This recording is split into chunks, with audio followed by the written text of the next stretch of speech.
In April 1865, the Civil War was coming to a close, as Confederate General Robert E. Lee had surrendered his 28,000-man army of Northern Virginia at Appomattox. But while there were still other Confederates fighting, their supplies and manpower were in such short supply they simply couldn't continue the war at the scale they had previously done so at. So if the war was practically over, why did John Wilkes Booth assassinate Lincoln? Did he just want revenge? Was he just drunk? First off, let's look at the conspirators in the Lincoln assassination, starting off with John Wilkes Booth.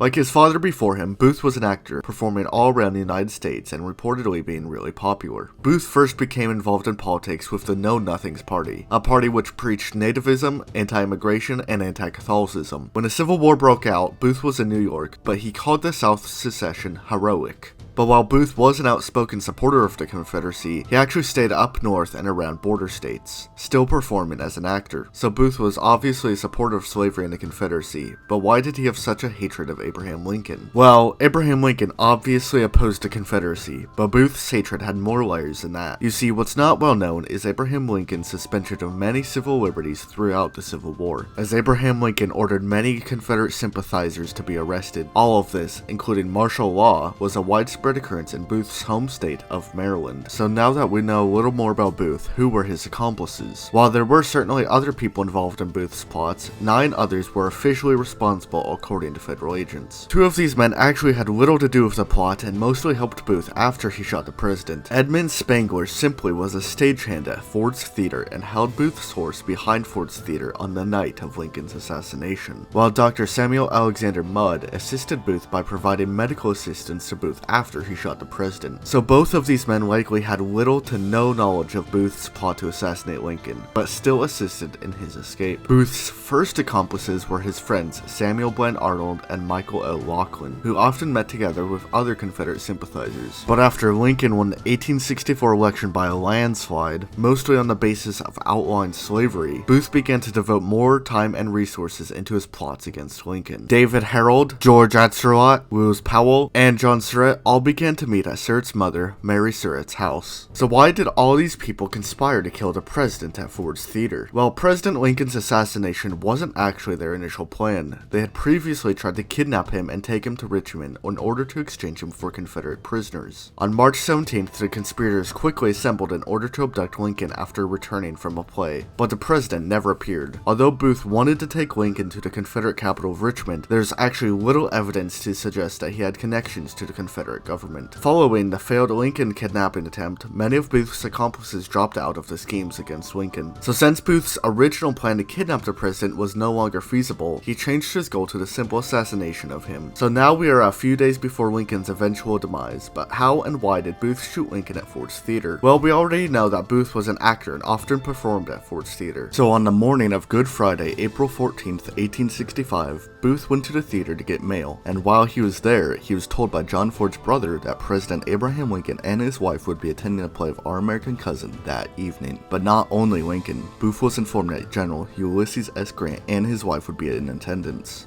meaning Booth could also take out the Union's greatest general and avenge Robert E. Lee. Booth immediately began making plans to assassinate him, but Booth didn't just want to kill the president. No, he wanted to kill the other 2 men who would succeed him after his death in order to really throw the Union into a state of panic and confusion, which could allow the South to continue the war at least some level, or at the very least simply just avenge the South. So Booth arranged a simultaneous assassination of President Lincoln, Vice President Andrew Johnson, and Secretary of State William H. Seward. Before we get into the assassination, make sure to subscribe as I will be posting a new long-form video soon on the fates of everyone involved in the Lincoln conspiracy. Booth assigned the assassination of Secretary of State William Seward to Lewis Powell. David Harold led Powell to the Seward home, where Powell entered his home by saying he was delivering medicine to the injured Seward. But at the top of the stairs, Seward's son Frederick insisted Powell give him the medicine. Powell instead attempted to shoot Frederick, but when the gun misfired, he simply beat him with the barrel. Powell quickly burst through the door, throwing Seward's daughter Fanny to one side while he jumped on the bed and stabbed William Seward in the face and neck 5 times. Private George F. Robinson and Augustus Henry Seward struggled with Powell, though he eventually fled. Miraculously, Seward survived the stabbing and made a full recovery, meaning ultimately Powell's assassination attempt failed. But surely Andrew Johnson's assassination attempt succeeded. Well, George Atzerodt was assigned to Johnson, but instead he simply got a drink and didn't go through with it. So with Booth's other targets surviving, his last and only target was up to him. He wrote in his diary that, "Our cause being almost lost, lost. Something decisive and great must be done.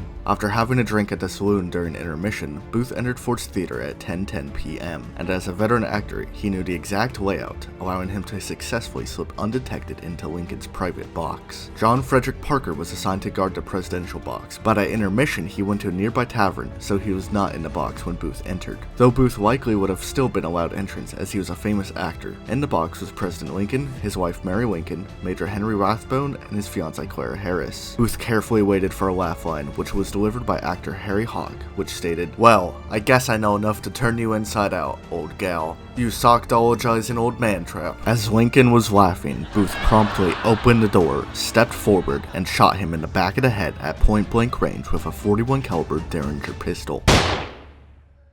The audience erupted in horror as the president slumped forward. Rathbone immediately lunged at Booth and struggled with him, causing him to drop his gun, but he pulled out a dagger and stabbed Rathbone in his left forearm. Booth jumped out of the box, but his spurs got caught in a flag and he landed on his left foot, injuring it. On the theater stage, Booth shouted his famous words, "Sic semper tyrannis," which translates to, "thus always to tyrants," though there are conflicting reports on what he said, or if he actually said anything at all. After he shot the president, Booth quickly rode away on his horse. Union Dr. Charles Wheel, who was in the audience, immediately pushed through the crowd to attend to the fallen president. Ironically, he specifically attended the theater to be able to see the president. Now he not only was seeing him, but attempting to save his life. As the first medical professional to get to Lincoln, Wheel observed the president as unconscious, paralyzed, and barely breathing. Army surgeon Dr. Charles S. Taft and Dr. Albert F.A. King arrived in Lincoln's box to try and move the president to a better location. But unfortunately, the carriage ride back to the White House would be so rough that he could die instantly.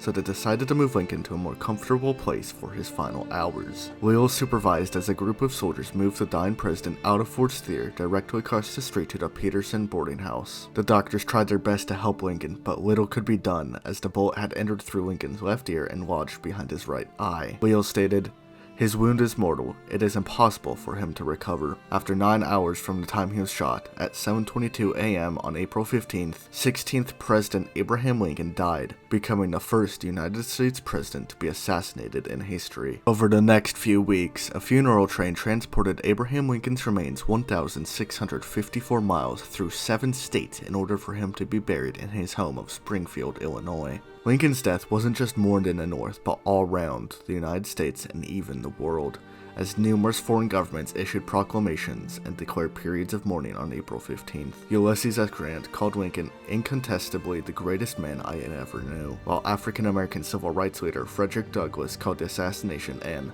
unspeakable calamity. Just a few hours after Lincoln's death, Andrew Johnson was sworn in as the 17th President of the United States around 11 a.m.